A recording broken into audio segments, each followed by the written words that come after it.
The forces of nature, be them destructive or otherwise, have on occasion forced the dead from their tombs, exposing to the world of the living clues of past lives.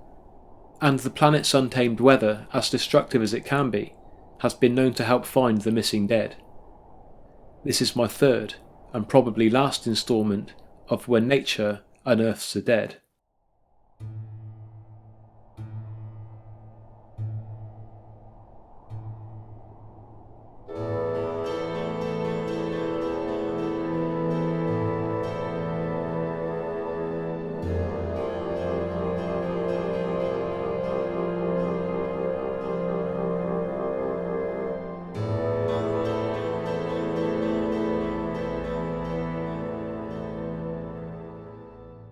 Sir Ernest Oppenheimer was a German-born industrialist, financier and pioneer in the African diamond mining industry. His eventual success in the diamond trade would see him elected as chairman of De Beers Consolidated Mines in 1929. 10 years earlier, he founded the Consolidated Diamond Mines of Southwest Africa Limited. This early endeavour of Oppenheimer's had a base at Luderitz on the west coast of Namibia, and in 1925, hundreds of local men were employed at the plant. Between March and May of that year, 167 of those workers, in an effort to escape their poor working conditions, made a run for either the desert to the south and east of Luderitz, or the South Atlantic Ocean to the west. 88 of those men were eventually found, after miraculously surviving an estimated 400-mile trek. They were starving, dehydrated, and close to death. According to the survivors, 14 men died during the journey. They had no other option than to leave the bodies of their workmates in the desert, and with no way of locating them, it was assumed that by now they had been buried by the ever-moving sands. After their capture, they explained that the other absconding workers had made their way west, towards the South Atlantic, in a bid to swim for either Penguin Island or the furthest western shores of the Namibian mainland. It wasn't until 1930, when a police sergeant named Easton was patrolling the vast desert lands 15 miles north of Orange River, that the fates of the missing men were confirmed. As he rode through the desert, he found a human skeleton partially covered by sand. A short distance away, he found 7 more complete skeletons huddled together, along with sections of clothing, pocket knives, money, almost undecipherable papers, and a single ticket with the number 3170 still clearly visible. The identities of the 8 dead men were soon confirmed to be among those who absconded in 1925. After being buried in the sand for 5 years, a recent sandstorm had significantly shifted the dunes, revealing the skeletons. The remaining 6 men who were left in the desert, from what I have found, were never recovered, and whatever became of the 65 mine workers who chose the South Atlantic as their escape route remains a mystery.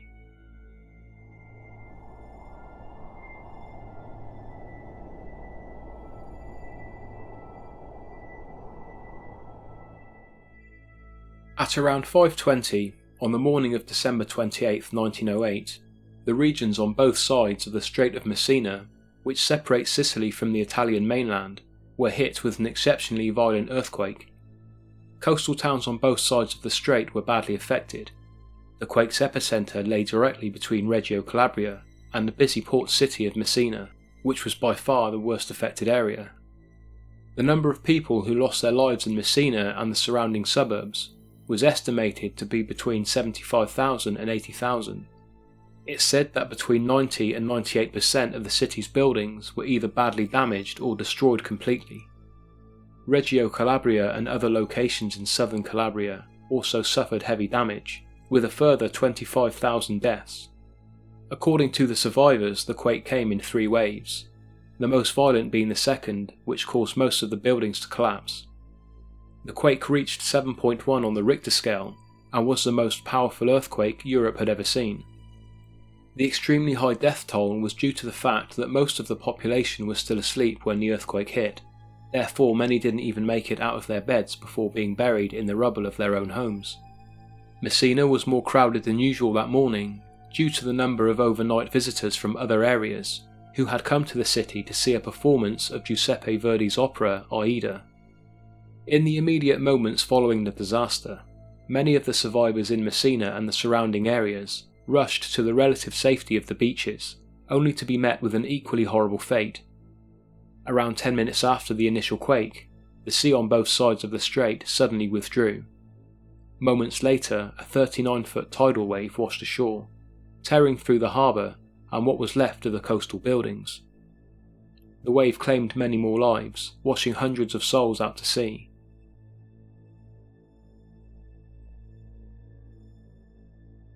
Almost 4 years later, as the surviving and new population of Messina was still trying to rebuild, Mother Nature dealt the already devastated city a cruel, final insult. On Sunday, November 24, 1912, a tremendous storm gathered over the Strait of Messina, bringing with it freak waves that crashed through the city harbour, washing inland, crashing through the high wall of the cemetery, and dragging the dead, along with their caskets, into the sea. The cemetery not only held dozens of cholera victims who died during an outbreak in the mid-19th century, but also victims of the 1908 earthquake. It's said that as many as 200 corpses, like the hundreds of the Messina residents before them, were lost to the sea.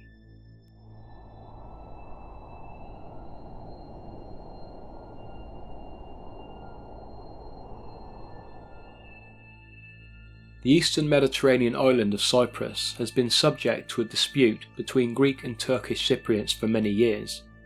In 1974, Turkish troops invaded the island and claimed a third of its territory. The conflict saw the deaths of as many as 200,000 people. Many of the bodies, as is inevitable with war, were never recovered.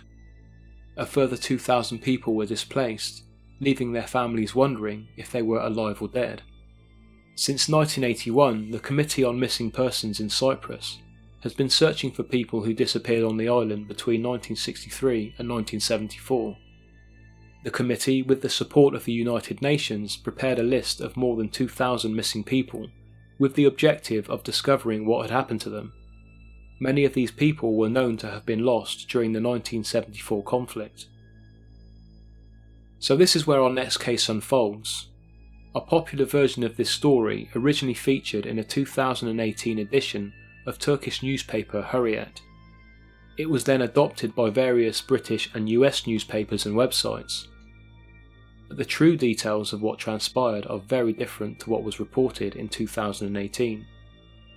In an attempt to bring some clarity to the story, I'll begin with the version of events presented to us in 2018.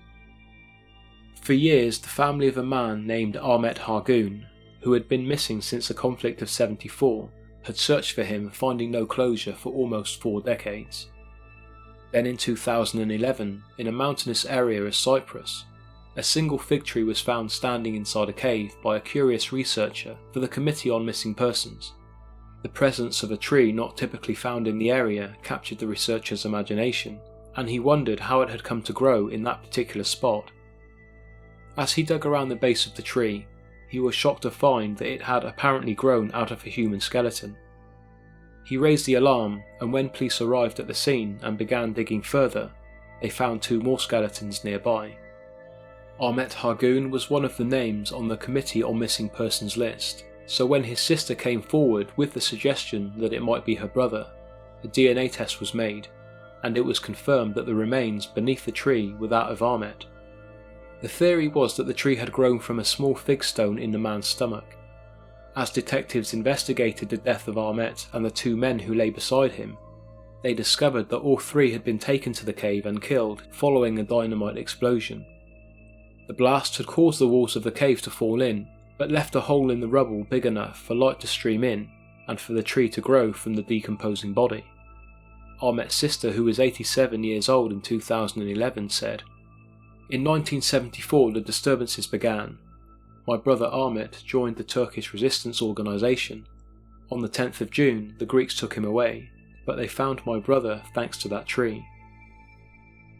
After reading a 2018 article from the Cyprus Mail, it was clear that the tale, as fascinating as it is, was more than just a little inaccurate, so we need to go back a further 12 years to fully understand it. In 2006, the Committee on Missing Persons received information regarding a cave on a beach in the southern city of Limassol. Out of that cave grew a fig tree that eventually caused the cave's roof to fall in. During an excavation of the now collapsed cave, 3 skeletons, all believed to be victims of the 1974 Turkish invasion, were found several metres away from the tree. Turkish Cypriot journalist Sevgul Uludağ recounted the tale in 2008, just before the funerals of the 3 men. According to her account, back in 1974, a man named Ahmet Kemal was taken by Greek Cypriots from a coffee shop in the village of Episkopi, brought to the beach cave, which was approximately 9 miles east, and was killed along with 2 other men. There was no entrance to the cave from the land, so the men must have been brought there by boat. On investigation, it was realised that the tree growing from the cave was not typically found in the Limassol region, and only a few were known to grow in Episkopi, where Ahmet Kemal was from. It transpired that Kemal once grew this type of fig tree in his garden. If the tree did indeed grow from his stomach, it's possible that he had eaten the figs either from his garden or at the coffee shop where he was captured. But as mentioned, all 3 bodies were found well clear of the root of the tree, so the theory that it had grown from Kemal's body is in serious doubt. A more likely theory is that an animal had eaten the fruit, made its way to the sea cave, and either excreted the fig stones or died there, the tree then growing from its carcass. So it's unlikely that the tree had grown from the stomach of a corpse as reported, but its presence certainly did lead to the discovery of 3 victims of the 1974 conflict. As far as the 2011 story goes, it's generally accepted that the family of Ahmet Hargun wanted to believe that it may have happened to him, so adopted the story from 2006 to make his passing and subsequent discovery more symbolic, to help them find closure.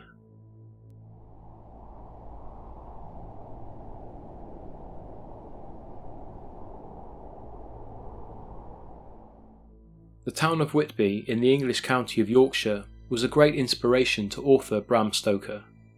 After spending some time there in 1880, he chose it as a setting for the first appearance of Dracula in England in his famed 1897 book. One of the book's locations, the cemetery of St Mary's Church, lies to the north of the town and overlooks the mouth of the River Esk.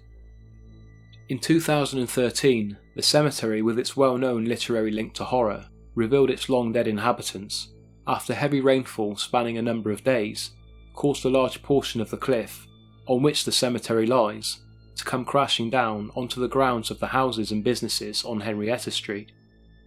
It brought with it hundreds of pieces of human skeletal remains, dating back well into the 19th century. The landslide was made worse by a broken drainage pipe, which had been leaking into the cliff side. With its initial structure being built in 1110, the church, although altered over time, is the oldest building in the town, and according to Reverend Canon David Smith, who was the pastor in 2013, the loss of the Grade 1 listed building, declared a World Heritage Site in 1954, would be a huge blow to the local community if the erosion were to move further inland.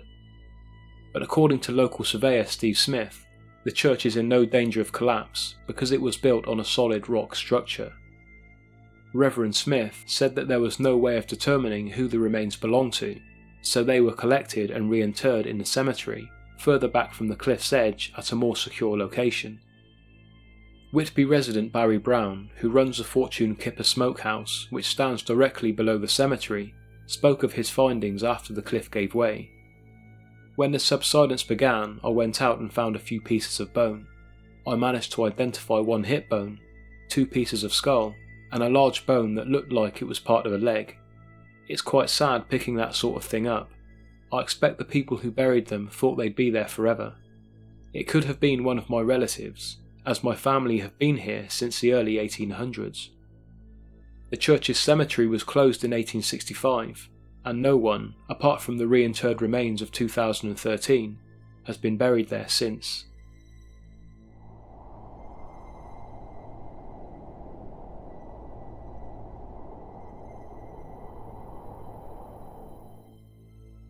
In March of 2020, Putnam County in Middle Tennessee was hit by a series of tornadoes that tore through a number of communities. One of the worst affected was the city of Cookeville. At approximately 2 a.m. on March the 3rd, while the vast majority of the inhabitants were still in their beds, the 175-mile-an-hour tornado winds ripped through Cookeville, levelling vast areas of the city. As a surviving community emerged from what was left of their homes, recovery and search efforts were already underway. But while the people and police department of Putnam County were clearing their way through the debris, detectives from the local police department responded to a call made by a search team scouring a wooded area close to Miller Road, which lies to the northwest of Cookeville. What they found amidst the trees was an abandoned collapsed tent. It was around 12 noon when the detectives entered the tent to find the skeletal remains of a person. The Cookeville Police Department, amidst the already traumatic tornado recovery efforts, were now presented with the job of solving a mysterious death, completely unrelated to the emergency at hand. County Sheriff Eddie Farris spoke of the discovery during a press conference on Wednesday, March the 4th. As Mayor Porter stated, we did find a body today as we were searching for the tornado victims. The body had been there for quite some time. It is being worked as a death investigation by Cookeville Police Department and is an ongoing investigation, and there's not a whole lot else to report on that. In fact, the deceased was later reported to have died at least 1 year ago. The remains were sent to the Davidson County Medical Examiner's Office, where an autopsy will be performed to help determine the cause of death and the identification of the person. When a story was shared to the Cookeville Police Department Facebook page on March the 5th, someone suggested that it may be the remnants of a homeless person, as she knew that they lived out in the woods close to Miller Road. Another person even suggested a name, but as this is such a recent discovery, no official identification has been made, and the investigation is still underway. At the time of writing, 25 people lost their lives due to the tornado storm which swept through Middle Tennessee. 18 of those were from Putnam County.